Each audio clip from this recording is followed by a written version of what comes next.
Howdy, welcome back to my channel. If you saw my 100-day ukulele challenge, you've seen a whole bunch of my ukuleles.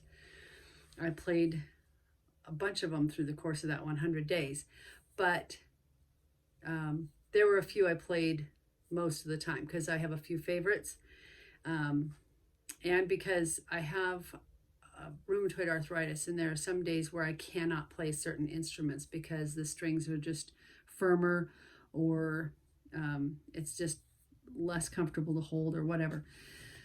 So I thought that I would give you a little tour of the instruments that I have, because actually there are a few that may not have ever shown up in that 100-day ukulele challenge, and I'm sure I'm probably the only person who watched every single one of those videos. So oh no, that's not true. I think Mr. Keebler watched every single one of those videos. So thank you, Mr. Keebler, for watching my videos, and everybody else who watched them. But I do think Mr. Keebler might be the only other person who watched every one, because I think he commented on just about every one.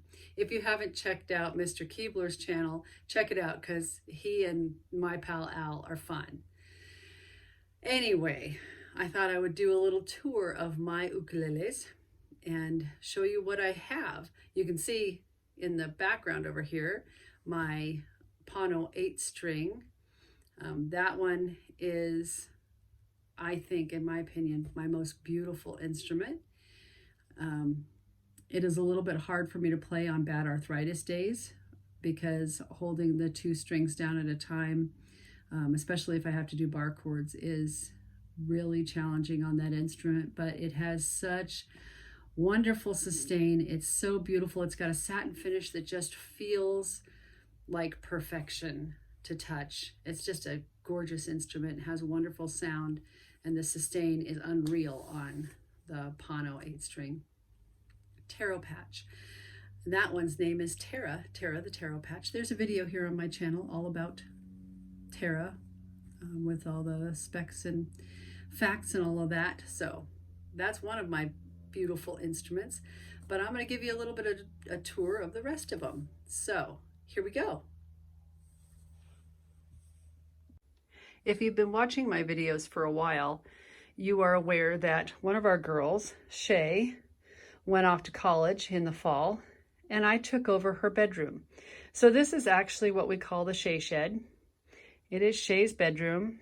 I have this set up as a classroom for my littlest one, because he's just distance learning. And this is my little corner where I make music and have my Bible time and all of that. And when I was in isolation, this is where I isolated, in Shay's Shay Shed. Give you a little tour of the rest. When I was in isolation, I turned that side into a little kitchenette.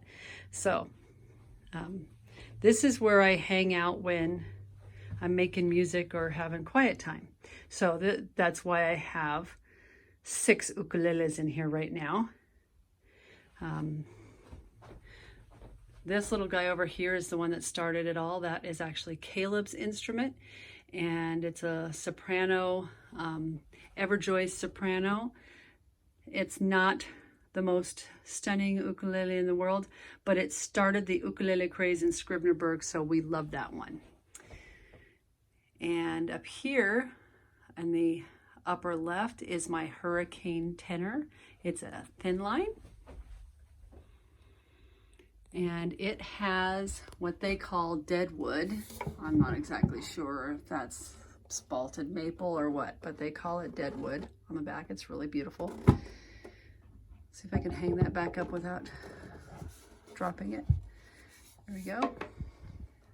And that one is by far the easiest one to play on my bad arthritis days. This one here is named Maui, and Maui is, as you can probably see, a Maui Ukuleles tenor that I actually got in Maui when we went on a vacation there. Dream vacation to Maui a little over 2 years ago. And I love that one. It is not as easy to play. It still has a kilo strings on it, and I want to put living waters on it and see if it's a little bit easier for me to play. This one is my flight travel ukulele, and I absolutely love this one for playing in the car. As you can see, I have worn the paint off of what I guess they're painted fret quote unquote wires. I've worn the paint off, added butterfly stickers just to give it a little character. And I love that one. Most of it is plastic. The top is linden wood, and it doesn't sound quite like my solid body ukuleles, but it has a very special place in my heart. My kids paid for that one, and I love it, and I love to play it in the car. And then, of course, I have the Taropatch here, which we already talked about a little bit. And then down here, I have my KoAloha Tenor. I absolutely love the headstock on KoAlohas. It's an Opio, the Opio line, which is lower price point than some. And I absolutely love it. And tucked down there behind it, I have little pouches of ukulele accoutrement. Each one of those little pouches has a tuner and a capo and a notepad and a nail file. These are the instruments I have tucked away in the shed. All right, these guys are hanging in my bedroom. And let's start over here because this one was my very first ukulele, the first one I purchased for me. This is a Makala tenor. And it still has Aquila strings on it.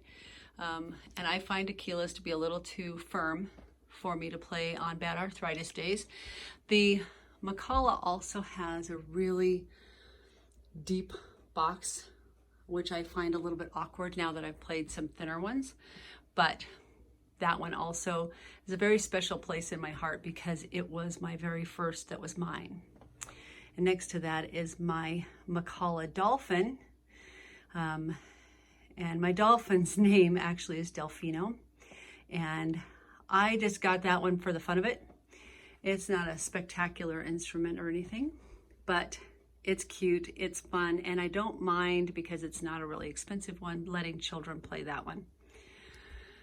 Over here next to that, I gotta get the glare off. Obviously this one is super glossy. This is my Lanikai. It's a concert size, and it's got that really pretty open headstock. This also still has Aquila strings on it, and I want to put either Living Waters or Worths on there because I find this one very difficult to play. The action's still a little high. I've had it adjusted once, and I just feel like it's still a little high. I'm gonna try to adjust it myself one of these days when my fingers are working better. But this one, as you can see, is electric. It's my only electric. It's a little bit heavy because of the electronics in it, and so I don't play it as often as I thought I would. And next to that is my Ohana pineapple. Okay, all you other ukuleles, close your ears. If I had a favorite, it would be the Ohana pineapple. This thing is absolutely beautiful. It's got a cedar top, and that's solid cedar, and it's got such a beautiful sound. I love the headstock on that. It's just such a beautiful instrument. It's the perfect size for me. It's really probably my favorite to play. And then next to that one is my Kala Soprano, and this actually has a low G on it. I just wanted to put a low G on a soprano because someone had told me you can't do that, and I kind of have a tendency to do what people tell me I can't do, and I actually don't hate it. I think it sounds just fine. This is a decent ukulele. It is one I loan out when someone wants to learn to play. It's not my favorite to play just because soprano's not my favorite size. And the strings are Aquila, and so they're a little firm. But It's a decent instrument, sounds good, holds tune well, and I loan it out when I'm helping someone learn to play.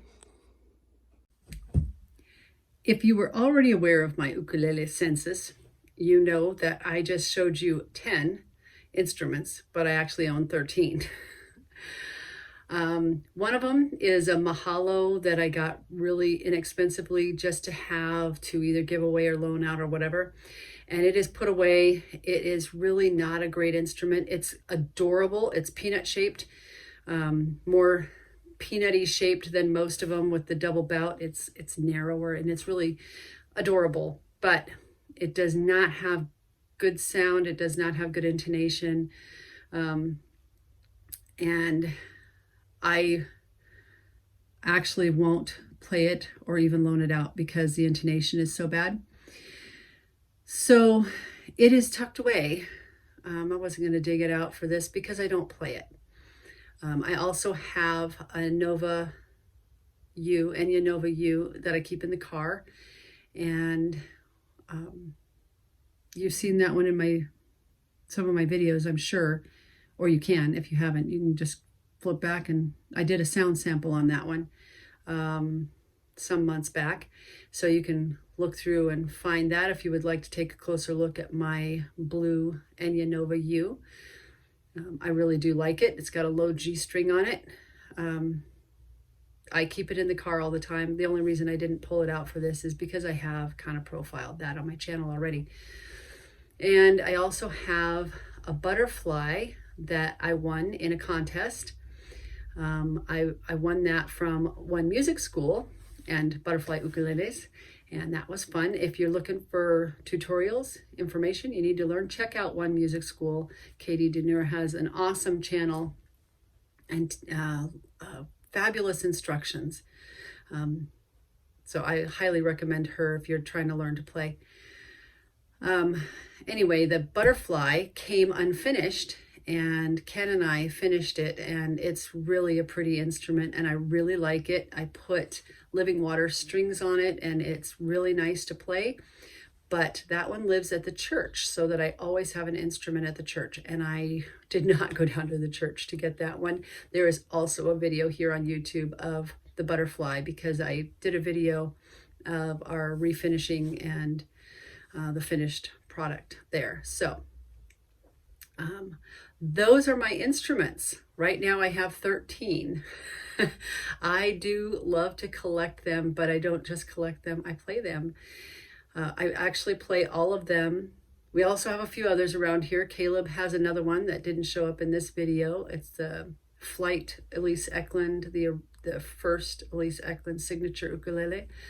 And that one's a really nice one too. And my daughter Virginia has a baritone and a tenor, and those are both great instruments and she loves playing those. And tucked in around here there is there's another one that belongs to Shay. So we do have a whole bunch of ukuleles around this house. They're a beautiful and fun thing to collect, so I just wanted to show off what I have. So thanks for watching. Let me know what you think. Let me know what you have. Let me know what you love. Have a great day. The law of the Lord is perfect, converting the soul. The testimony of the Lord is sure, making wise the simple.